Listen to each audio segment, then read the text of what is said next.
Selamat datang di Batas Dimensi.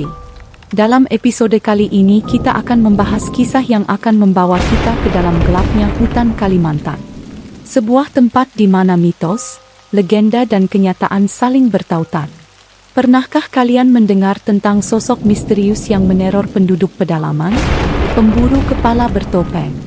Mereka bergerak dalam bayangan, mampu menghilang tanpa jejak, meninggalkan ketakutan di setiap langkah mereka. Namun, seorang pria bangkit untuk menghentikan mereka. Prabowo Subianto, ya presiden kita saat ini, mantan Komandan Jenderal Kopassus yang tak gentar menghadapi kegelapan. Dengan strategi militer dan bantuan para pejuang Dayak, ia memulai perburuan yang akan menentukan nasib hutan Kalimantan. Mengapa kisah ini penting? Karena di balik keheningan rimba, ada pertarungan yang tak pernah terdengar. Karena di balik kabut pagi, ada bayangan yang masih mengintai. Dengarkan kisah ini dan temukan bagaimana kegelapan akhirnya menghadapi cahaya. Di tengah kesunyian itu, Prabowo berdiri tegak. Mantan jenderal militer yang kini menjadi legenda di kalangan pasukan khusus menatap ke dalam kegelapan rimba. Ia telah mendengar bisikan tentang sosok mengerikan yang berkeliaran di hutan ini. Pemburu kepala bertopeng. Seorang atau mungkin sekelompok pembunuh bayangan yang memburu dan menghilangkan siapa saja yang berani melawan mereka. Informasi yang didapatnya samar, tetapi satu hal pasti. Ancaman ini nyata. Penduduk desa hidup dalam ketakutan, dan banyak orang hilang tanpa jejak.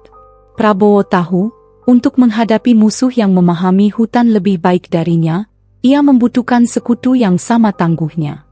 Itu sebabnya ia datang ke suku Dayak. Suku Dayak telah lama dikenal sebagai penjaga hutan Kalimantan. Mereka bukan hanya pemburu ulung, tetapi juga pejuang yang memiliki kemampuan bertempur luar biasa. Prabowo tahu bahwa tanpa bantuan mereka, ia hanya akan menjadi orang asing di tengah belantara yang penuh bahaya. Ia memasuki desa dengan langkah mantap, tetapi tetap waspada. Beberapa pria bertelanjang dada dengan tato suku mengamatinya dari kejauhan. Tatapan mereka tajam, penuh curiga. Namun, Prabowo tidak gentar. Ia datang bukan sebagai penakluk, melainkan sebagai sekutu. Di tengah lapangan tanah yang luas, seorang pria tua berdiri tegak.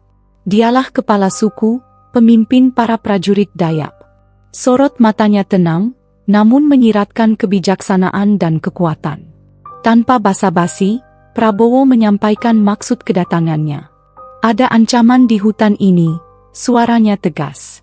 Pemburu kepala bertopeng telah menyebarkan teror. Mereka harus dihentikan. Para tetua berdiskusi dalam diam, hanya anggukan kecil dan tatapan tajam yang saling bertukar. Lalu, seorang pemuda bertubuh kekar maju ke depan.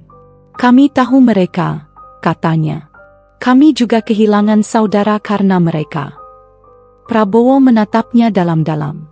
Aku butuh pejuang terbaik. Aku butuh orang-orang yang paham seluk-beluk hutan. Pemuda itu tersenyum tipis. Kalau begitu, kau telah datang ke tempat yang tepat. Dengan itu, persekutuan terbentuk. Prabowo dan para prajurit Dayak mulai berlatih bersama. Mereka mempelajari taktik bertempur di hutan, perangkap rahasia, dan cara membaca jejak musuh. Mereka menyiapkan senjata, merancang strategi, dan menunggu saat yang tepat untuk memburu musuh mereka. Namun, mereka semua tahu, pemburu kepala bertopeng bukanlah musuh biasa. Mereka adalah bayangan yang sulit ditangkap. Malam pertama perburuan dimulai dengan langkah senyap di antara pepohonan raksasa. Prabowo dan pasukan Dayak bergerak dalam barisan kecil, mengikuti jejak samar yang hampir tak terlihat.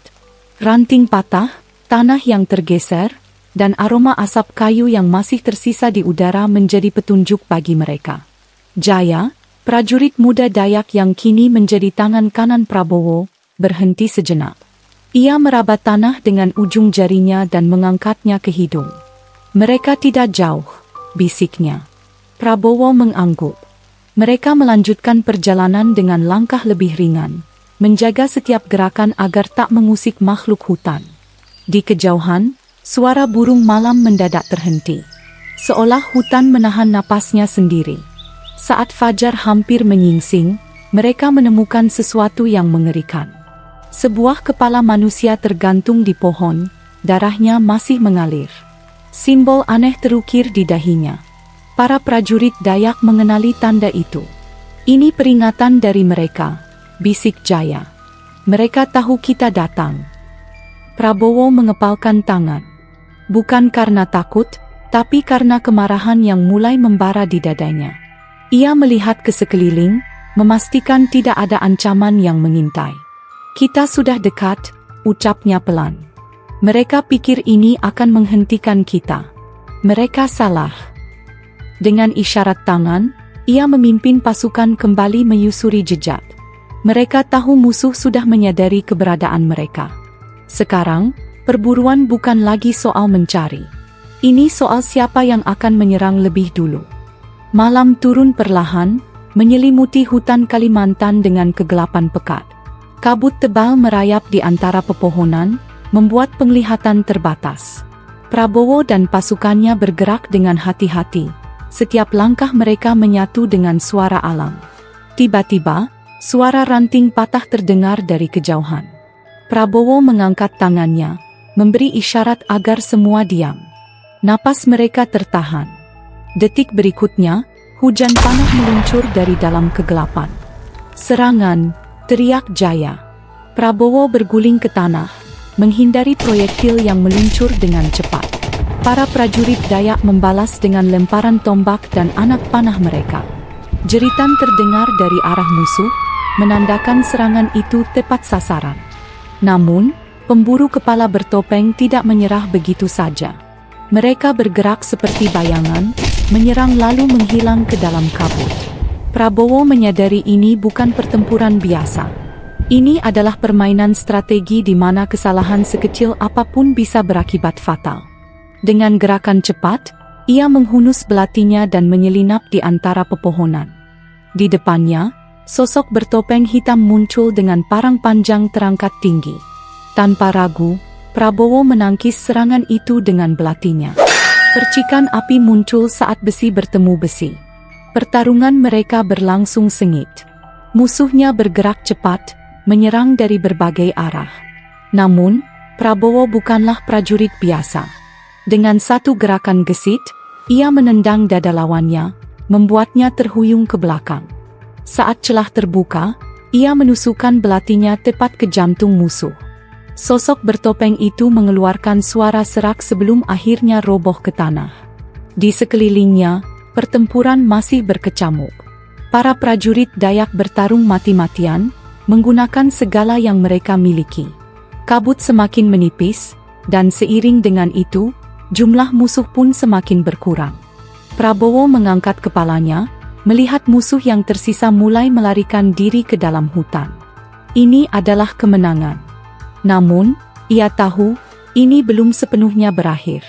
Fajar mulai menyingsing di ufuk timur, perlahan mengusir sisa-sisa kegelapan yang menyelimuti hutan Kalimantan.